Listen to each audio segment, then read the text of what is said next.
ఉత్తమమైనటువంటి జ్ఞానానికి పూలదండలు కూడా సహకరిస్తాయి.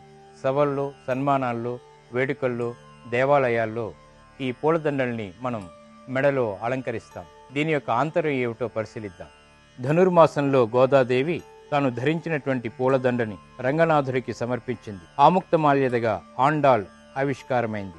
సాధారణంగా స్వామికి అలంకరించినటువంటి పూలదండని భక్తులు ధరించడం సాంప్రదాయం. అయితే గోదమ్మ దీనికి భిన్నంగా తాను ధరించినటువంటి దండని స్వామికి అలంకరించింది. అయితే విష్ణువుకి అలంకరించినటువంటి ఈ దండను మనం స్వీకరించడంలో, ధరించడంలో పరమార్థం ఉంది. మనిషి ఆత్మస్వరూపం నుదుటి భాగంలో 2 కళ్ళ మధ్య ఆవిష్కారం అవుతుంది. అక్కడి నుండి ఆలోచనలు జనితమై మెడభాగం గుండా ప్రయాణించి చివరికి హృదయంలో స్థిరత్వ స్థితికి చేరుకుంటాయి. అవి భక్తి సంబంధిత ఆలోచనలైతే ఆత్మముక్తిని అందుకుంటుంది.